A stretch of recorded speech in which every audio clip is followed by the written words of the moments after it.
Amém. Glória a Deus. A paz do Senhor para a amada igreja. Abra sua Bíblia, por gentileza, em Efésios, capítulo 3, os versos 9 e o 10. Glória a Deus. Que bom é estarmos na casa do Senhor, né?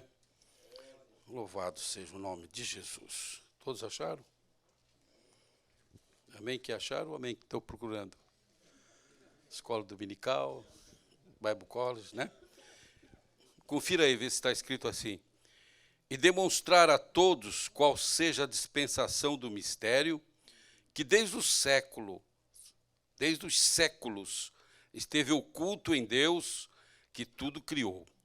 Para que agora, pela igreja, a multiforme sabedoria de Deus seja conhecida dos principados e potestades nos céus. Tome seu assento, por gentileza. Meus amados irmãos, eu quero, em primeiro lugar, agradecer ao nosso Deus pelo privilégio de ter a revelação da sua palavra, né? Palavra de Deus que tem sido revelada a nós, e através dessa poderosa palavra, nós temos tido um encontro com o Senhor Jesus e a nossa vida mudou, né? Foi transformada, somos libertos pelo poder do sangue de Jesus e a nossa vida edificada no Senhor, né? E cada dia a alegria do nosso coração é saber que Jesus vive e reina em nós, não é verdade? Amém?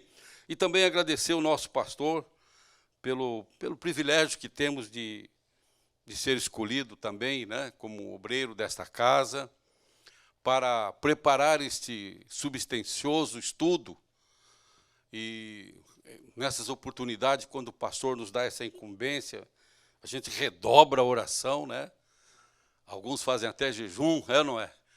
E passa, às vezes, até acordando assustado de madrugada, para poder lembrar de um detalhe, de outro, a fim de preparar um estudo que venha ser substancioso e que venha trazer a edificação para nós e que venha abrir e ampliar os nossos horizontes, não é mesmo?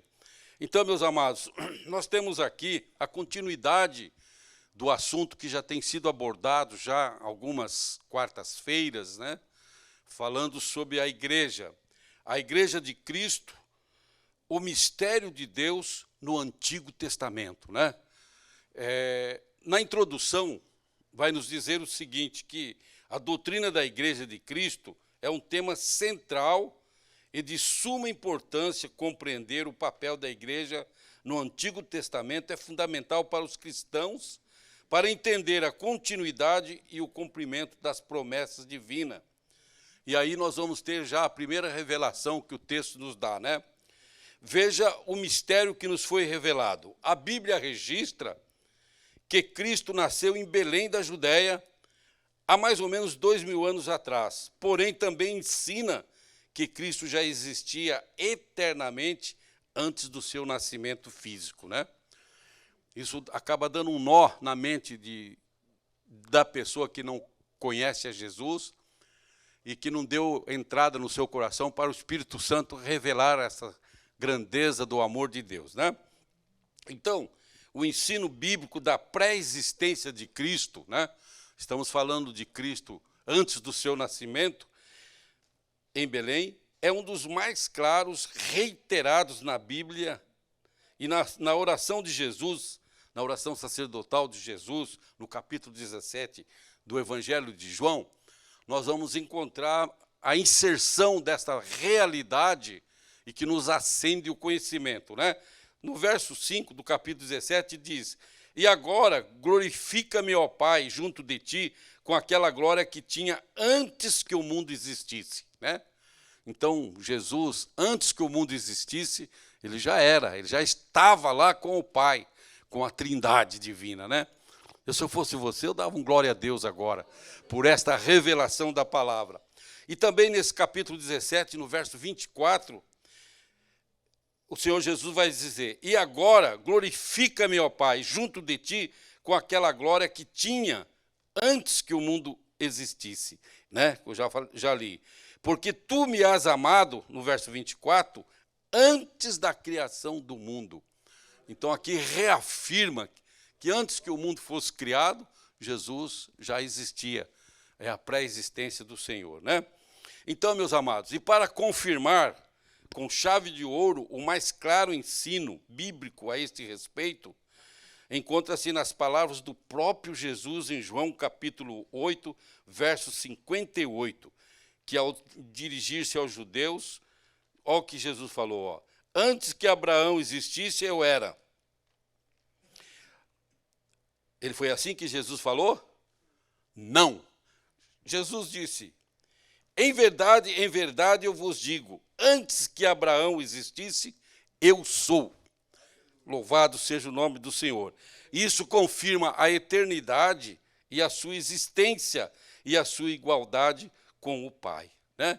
Então, isso deu um nó na cabeça dos judeus, porque como é que eles iam entender? Eles estavam vendo Jesus ali, e agora Jesus diz uma coisa dessa, mas a profundidade da palavra vai nos esclarecer cada vez mais, né? Então, é por isso, irmãos, que, de forma extraordinária, existem evidências claras da presença do ministério da Igreja de Cristo no Antigo Testamento. Embora o termo igreja não seja amplamente mencionado, né?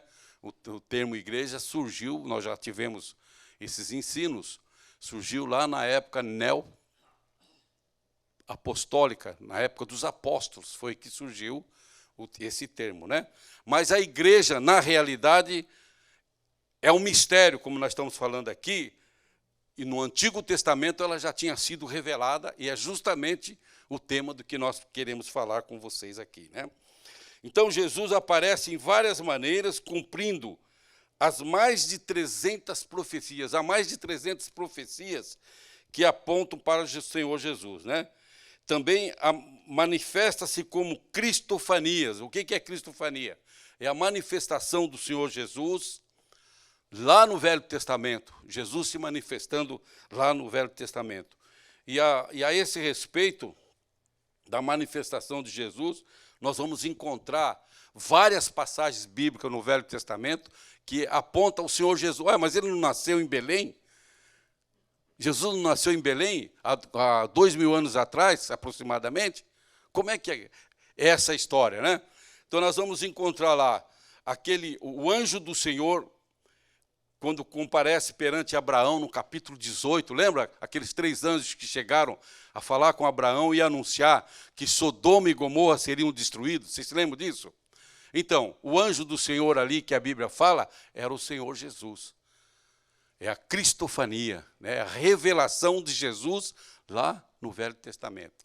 Também nós vamos encontrar o 4º homem na fornalha. Você lembra? Sadraque, Mesaque e Abednego lá na fornalha.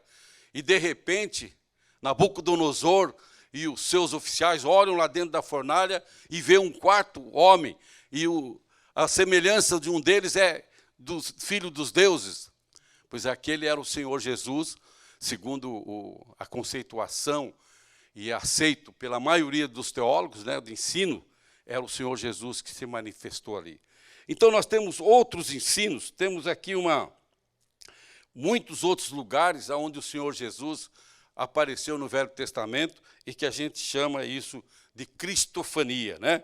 E aparecendo antes da encarnação de Jesus, antes do nascimento de Jesus, lá no Velho Testamento, ele já se fazia conhecer nessas aparições, né?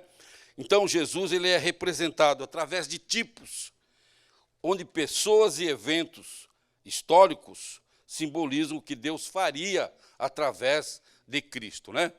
Outro exemplo que nós temos na nossa mente, tivemos aqui o seminário do pastor Abraão sobre o tabernáculo, né?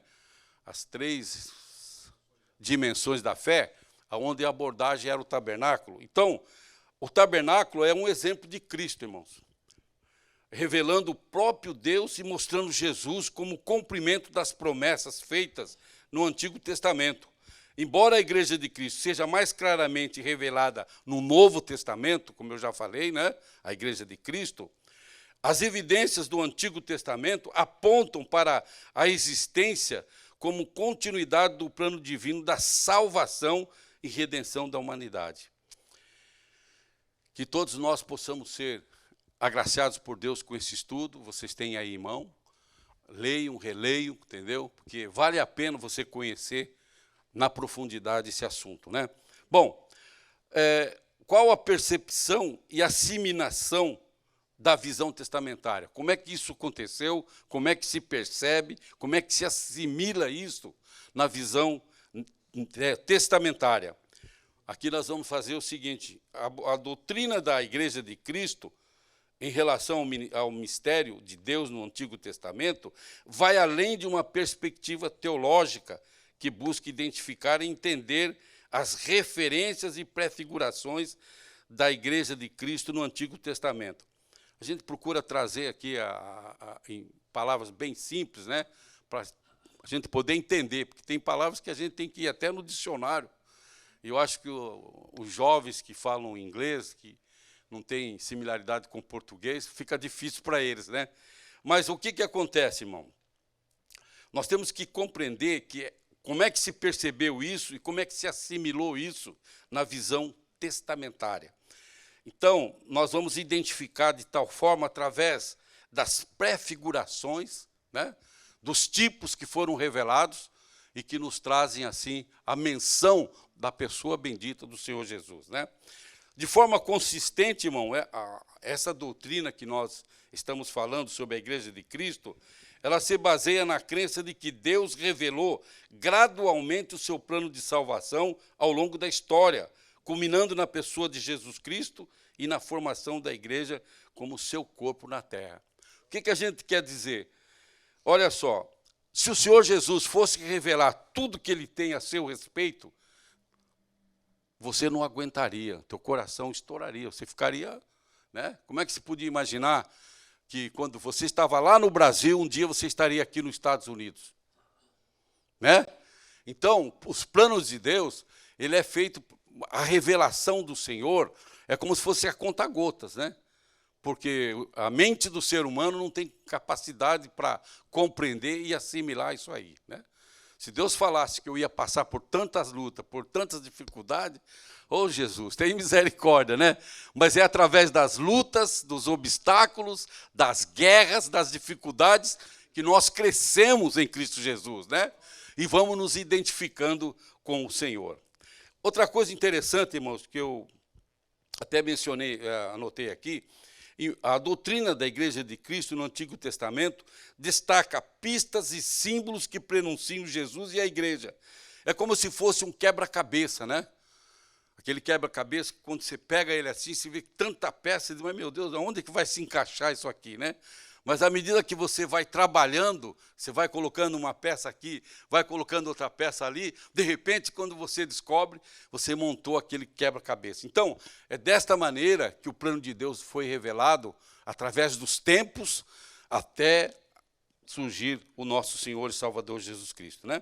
Agora, para compreender esse conceito, irmão, há uma chave bíblica aqui para compreender esse quebra-cabeça. E nós falaríamos aqui na letra A, que vocês têm aí, a prefiguração e tipologia. A doutrina da Igreja de Cristo considera que algumas figuras, eventos e instituições no Antigo Testamento serviram como prefigurações ou tipologias do que viria a concretizar em Cristo e na Igreja. Por exemplo, eu gosto muito dessa parte aqui, quando eu mencionei aqui, nossa, minha mente viajou, né? Quando os israelitas estavam no deserto, após a libertação do Egito, Deus providenciou o maná do céu, não foi isso? Para sustentá-los. Esse maná era o alimento divino que os sustentava durante a sua jornada. Os 40 anos no deserto, né? No deserto não tem nada, não se planta nada, não se colhe nada.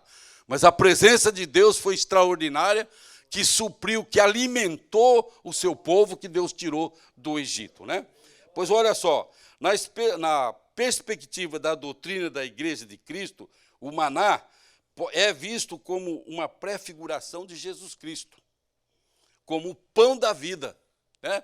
Aquele maná que alimentou o povo durante todo aquele tempo lá no deserto, é uma prefiguração da pessoa bendita do Senhor Jesus Cristo. E como é que nós entendemos isto?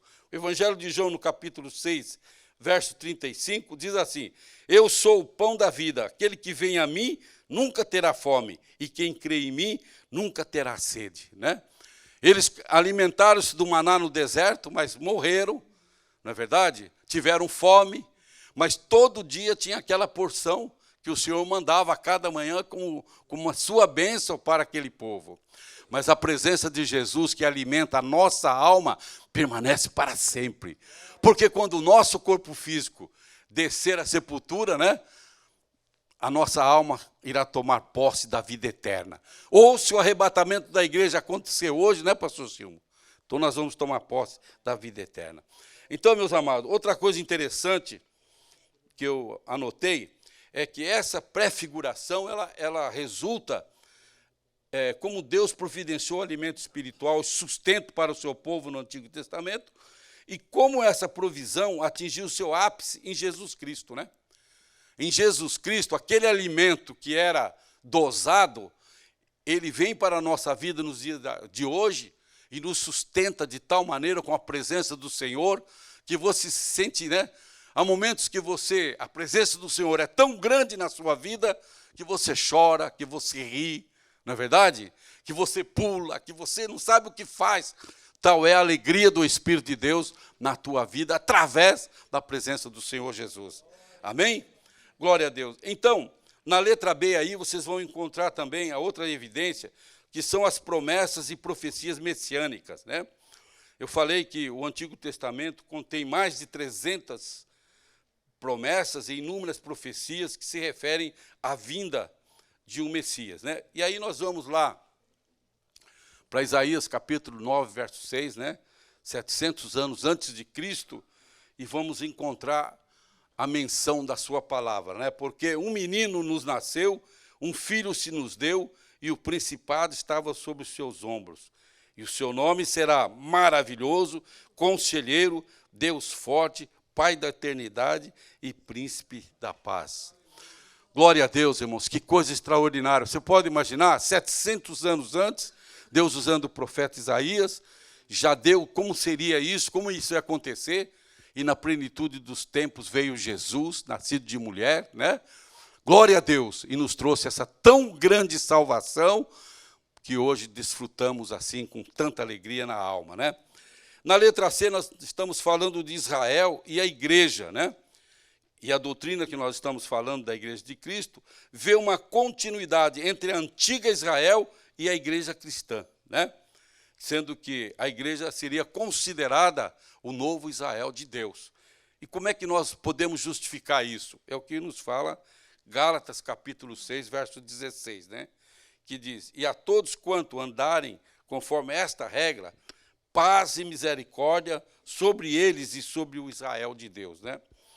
Vale a pena a gente ressaltar aqui, meus amados, que o apóstolo Paulo se refere aos crentes como Israel de Deus, enfatizando a continuidade espiritual entre a antiga nação de Israel e a comunidade cristã.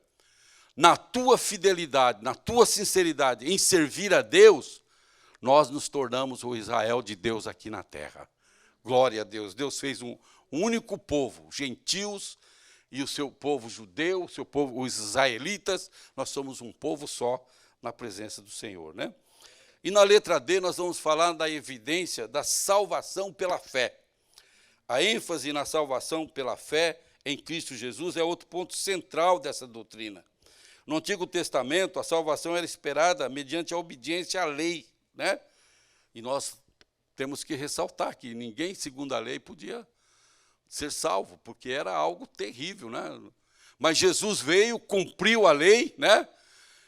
E ele, ao cumprir a lei, ele nos deu novos mandamentos. Praticamente o resumo em 2, né? Amar a Deus sobre todas as coisas e o próximo como a ti mesmo, né? Olha que coisa maravilhosa.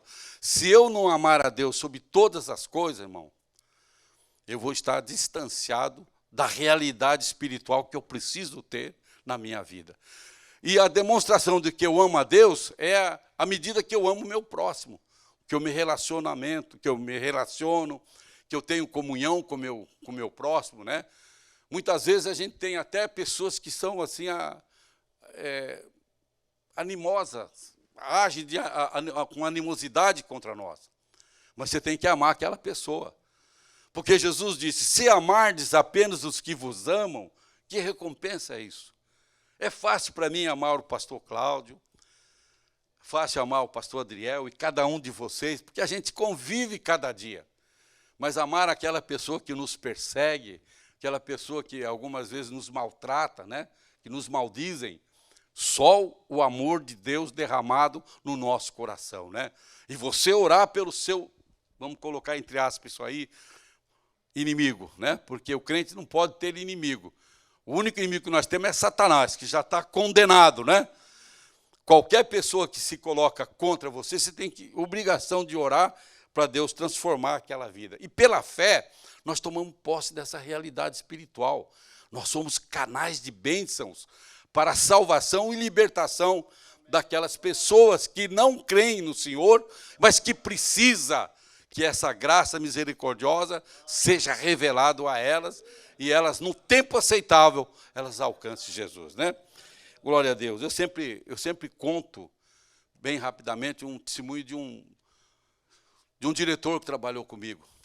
Esse camarada era terrível, meu Deus do céu, que homem terrível. E um dia, após orar de manhã, lá na minha sala, o Espírito Santo falou, vai lá, fala assim, assim, assim, assim para ele. Meu Deus, eu já vim orando há algum tempo. Quando eu cheguei lá, falei aquilo para ele, ele se levantou, deu um soco na mesa e falou, o que você está pensando? Só porque você é pastor, que liberdade que eu te dei de você vir aqui falar comigo? Eu fui para a minha sala chorando, chorei, falei, está vendo, Jesus, eu não falei para o senhor que esse camarada ia ser desta maneira, né? Ia agir desta forma comigo, Senhor, né? Fiquei magoado com aquele camarada também. O crente não pode ter mágoa não, viu, irmão? Estou revelando aqui, mas não pode ter mágoa. E ficamos uns 3 meses nos evitando. E a gente tínhamos reunião de diretoria, a gente precisava estar reunido, e era terrível. Eu sentava do outro lado da mesa, olhando para as paredes e para os papéis, né? Não queria nem olhar para a cara daquele indivíduo, né? Falei, que camarada chato, né? Que cara terrível. Eu acho que até usei as expressões, que camarada endemoniado, onde é que você viu uma coisa dessa, né? O cara fazer isso comigo, eu estou querendo ganhar a alma dele para Jesus, e ele vem com os 2 pés no meu peito, né? E ficamos 3 meses que a gente não se conversava. Se ele vinha vindo ali, eu ia, glória a Deus, aleluia, tentando. Mas eu estava me enganando a mim mesmo, porque esse não é o procedimento, né? Nós temos que amar independente de. E o tempo passou, e um dia ele entra para mim e fala assim, Alcir, na minha sala, ele veio um susto. Quando ele abriu a sala, eu vi aquela treva ali perto de mim, né? Aquela treva. Ele falou, Alcir, você quer ir para os Estados Unidos? Foi a primeira vez que eu vim aqui para os Estados Unidos, né? Em 88. Você quer ir para os Estados Unidos? Eu estou indo para um congresso lá. Aí, na hora, eu acho que o interesse, né?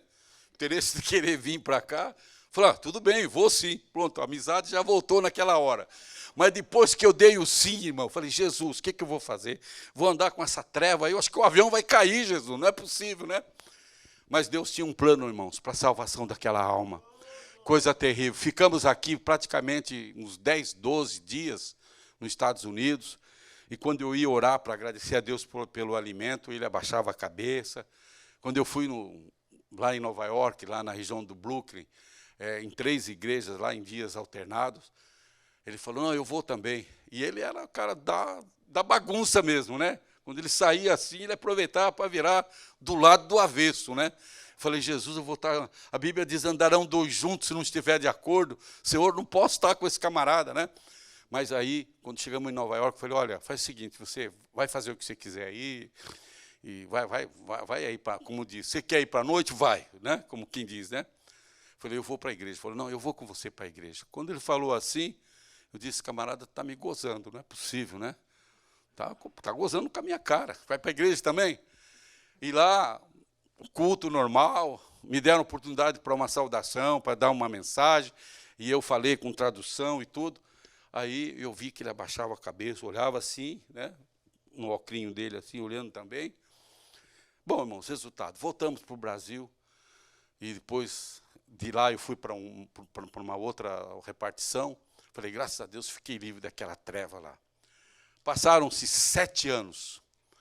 Eu recebo um telefonema aqui em casa, já estava aqui nos Estados Unidos já há algum tempo. A minha esposa atende o telefone. Quem é? Ela falou, é do Brasil. Quando eu atendi, era o dito cujo. Aí ele atendeu o telefone, eu atendi o telefone, eu falei o nome dele, né? Porque eu tenho facilidade de gravar a voz. Aí ele começou a chorar. Falei, Jesus amado, o que aconteceu, né? A gente já pensa que morreu a esposa, morreu os filhos, a gente já pensa no pior, porque o camarada desesperado, mas o resultado era, irmão, que aqueles poucos dias que ele esteve aqui, mais de perto, com o contato do Evangelho, mudou a vida dele. Quando ele voltou para o Brasil, Deus tirou o sono dele, tirou a tranquilidade dele, tirou o sossego, e agora, 7 anos depois, ele me revela que era pastor evangélico, né? Que tinha sido batizado nas águas, se converteu, batizou nas águas, recebeu o batismo com o Espírito Santo, foi para o seminário bíblico e agora era um pregador do Evangelho, né? Aleluia! E depois de muitos anos, ele veio aqui em casa, veio aos Estados Unidos, e com a família dele, né? Com a esposa e um filho, e a mãe, levantou em casa, me pediu perdão. Quero pedir perdão por aquele dia que eu te toquei da minha sala, né? Que eu toquei você, que fiquei bravo, que eu queria até te matar, né? Então, irmãos, é desta forma que o Senhor age. E o Senhor vai usar a tua vida, vai usar a minha vida para alcançar. Não existe impossível para Deus, né? Quando nós nos colocamos na sua mão. Bom, a letra E aqui vai falar da revelação progressiva, que é o que nós estamos falando, que a revelação de Deus ela é progressiva, né? A doutrina reconhece que Deus revelou o seu plano de salvação de maneira progressiva, construindo sobre o conhecimento anterior à medida que a história se desenrolava, né? À medida que as profecias estavam sendo se cumpridas, que a história ia se desenrolando e acontecendo, se desenvolvendo, né? O quebra-cabeça foi ficando completo, foi se montando o quebra-cabeça, né? Por isso que Hebreus capítulo 1, verso 1 e 2 nos diz: havendo Deus antigamente falado muitas vezes e de muitas maneiras aos pais pelos profetas, a nós falou-nos nesses últimos dias pelo Filho, a quem constituiu herdeiro de tudo, por quem também fez o mundo, né?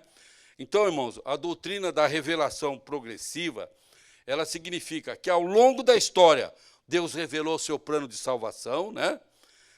De maneira gradual, construindo sobre o que foi revelado anteriormente. Quer dizer, aquilo que foi revelado lá no tabernáculo, aquilo que foi revelado lá quando Adão e Eva pecaram, e aquele animalzinho foi sacrificado para preparar a vestimenta para Adão e Eva, né?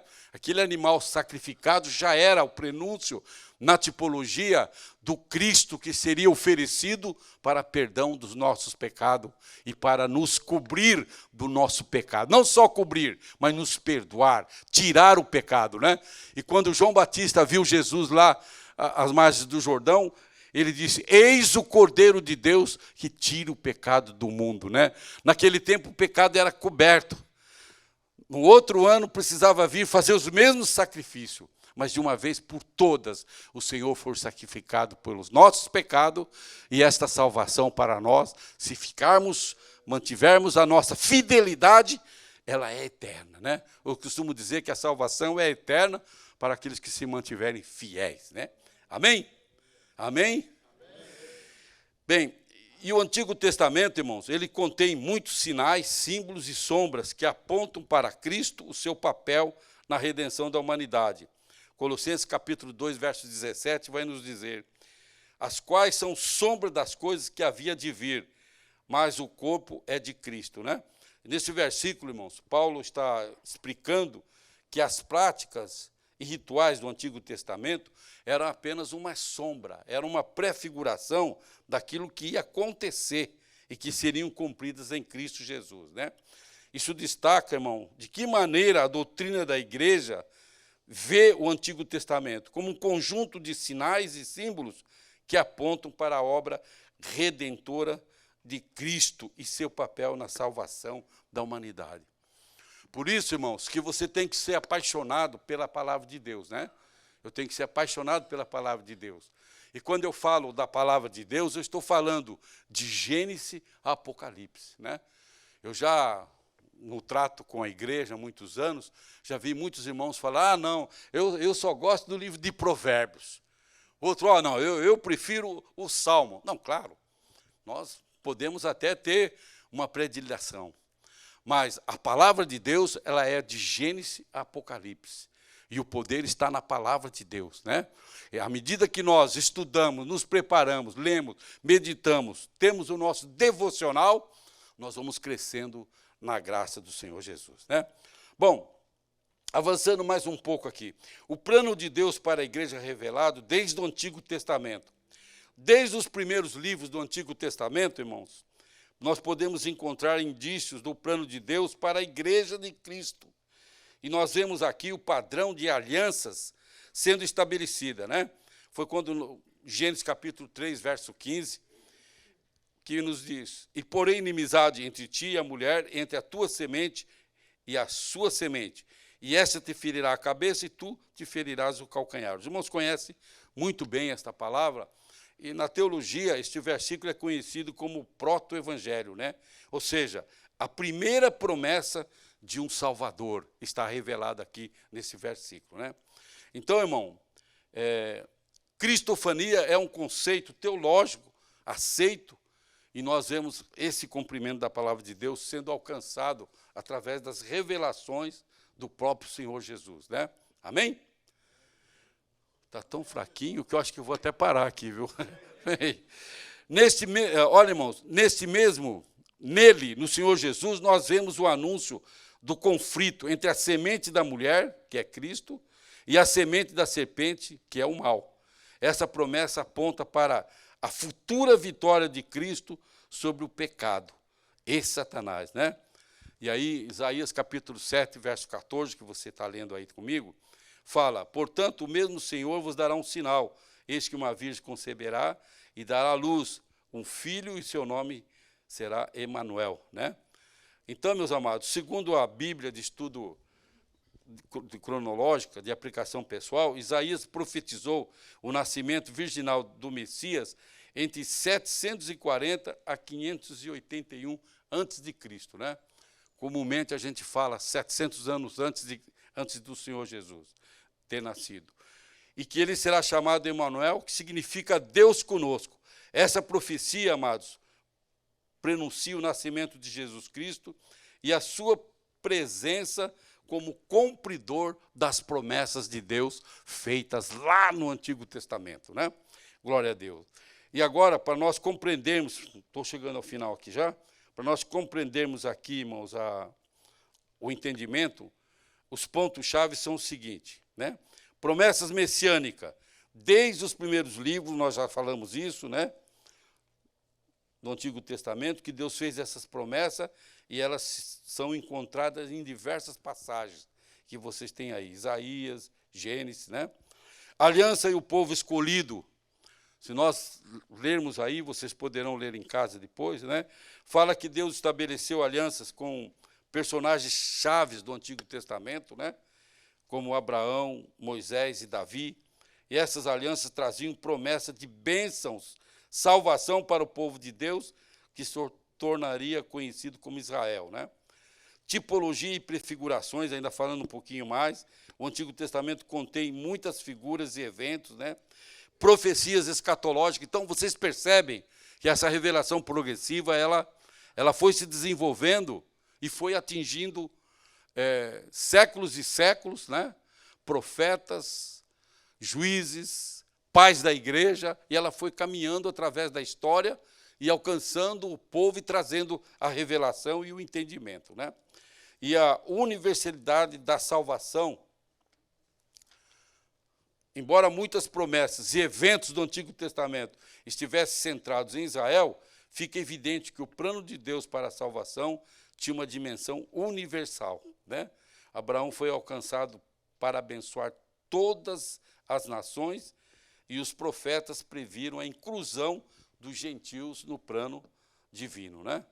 Então, nós temos toda essa informação bíblica disponível para o nosso crescimento espiritual e para nós entendermos que hoje nós fazemos parte da igreja, mas a igreja foi revelada lá no Antigo Testamento. A promessa da igreja se cumpriu na pessoa bendita de Jesus, né? Quando o Senhor derramou o seu sangue na cruz do Calvário, quando ele sacramentou ali a nossa salvação e nos deu esse penhor da vida eterna para a glória do Senhor, né? Muito bem, amados. Então, finalmente, para chegarmos aqui, que as horas já avançaram aí, a igreja como cumprimento do mistério de Deus. Agora nós estamos chegando na contextualização do tema, né?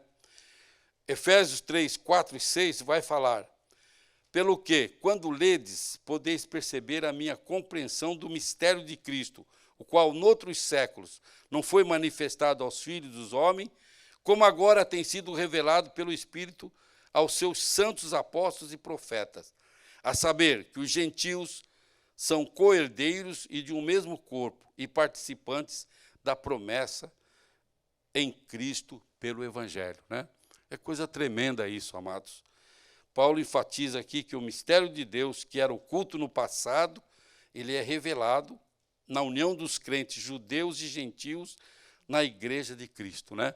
Então, através da igreja de Cristo, o cumprimento das promessas do Senhor, através dos tempos, né, das épocas, se cumpriu. E a igreja é o cumprimento desse plano divino. A existência da igreja, irmão, quando a gente fala na igreja, algumas pessoas têm dúvida. Acha que a igreja são as quatro paredes. Não, irmão, a igreja somos nós. Nós somos o templo do Espírito Santo. Deus habita em nós, o Espírito de Deus. Nós aprendemos aqui no seminário que o pastor Abraão nos trouxe, né, que falou sobre a trindade habitando no crente, né? E quando a trindade habita no crente, irmão, é coisa tremenda, né? É coisa maravilhosa, né? Bom, conclusão, amados. Já vamos partir aqui para a conclusão, tá? Conclusão. A doutrina da Igreja de Cristo nos leva a uma jornada fascinante através das páginas do Antigo Testamento, revelando como Deus, desde os princípios, desde os primórdios, estava preparando o caminho para a vinda de seu Filho e o estabelecimento da igreja. À medida que exploramos os tipos, símbolos e profecias, podemos vislumbrar a incrível sabedoria de Deus em sua obra redentora. É por essa razão, irmãos, que a igreja tem subsistido, né, aos ataques, às lutas constantes, porque quando o Senhor Jesus disse: edificarei a minha igreja e as portas do inferno não prevalecerão contra ela, significa que a igreja ela não está edificada sobre um homem, sobre um pensamento, sobre uma ideia, mas sobre o próprio Senhor, né? E na convicção de cada um de nós, essa igreja ela é edificada e as portas do inferno não prevalecem. Quando a gente vê os acontecimentos dos mártires, né, principalmente na época da perseguição romana, lá nos Coliseus, onde os crentes eram com material inflamado, envolvendo os seus corpos, e eram colocados em praças públicas, né, e incendiados sob a risada, sobre o deboche daqueles principais ali, do imperador e toda a sua corja, né? Aqueles crentes que estavam assim passando, eles estavam ali na convicção deles, edificando a igreja de Cristo. E aqueles que morreram, que foram martirizados, né? Que foram martirizados, como, por exemplo, pode-se dizer que a maioria dos apóstolos, né, exceto João, que morreu de velhice, todos eles passaram pelo martírio, foram martirizados. E a igreja foi edificada no testemunho desses apóstolos, que traz a ressonância de um testemunho vivo, inequívoco, na pessoa bendita de Jesus. Então, irmão, nesta noite, nós queremos dizer que a igreja continua sendo edificado na pessoa bendita do Senhor Jesus, através da sua fé, através da sua vida, através do seu testemunho, essa igreja ela se mantém firme e inabalável, né?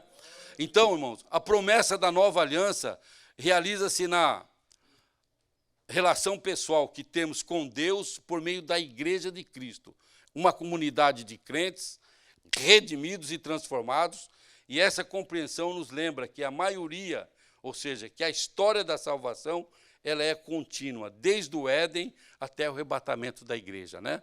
Lá no Éden havia uma promessa, havia uma esperança, apontava para algo que iria acontecer, e o arrebatamento da igreja aponta para a concretização final do plano de Deus de resgate total e absoluto da humanidade, né? Louvado seja o nome do Senhor. Então, meus amados, que esse estudo não apenas enriqueça o nosso conhecimento, mas também fortaleça a nossa fé e nos inspire a buscar um relacionamento mais profundo com Deus. Que através desse estudo você compreenda, que eu compreenda, que eu preciso mais e mais estabelecer a minha comunhão com o Senhor e viver uma vida real no Evangelho, uma vida que demonstre que o Senhor Jesus vive e reina em minha vida. Amém, meus amados? Que Deus abençoe os irmãos, e eu peço que depois vocês leiam bastante esse estudo, releiam, porque ele vai te trazer a revelação que estava oculta lá no Velho Testamento e que foi revelado, e hoje está tudo às claras para nós. Nós vivemos um momento precioso da nossa vida. E qual é este momento que nós vivemos? A revelação dos mistérios de Deus para a tua vida e para a minha vida, para que não tenha nenhum obstáculo que possa impedir a nossa comunhão com o Senhor Jesus. Amém? Que Deus abençoe os irmãos e que o Espírito Santo fale melhor em cada coração. Recebam o pastor Cláudio Pereira.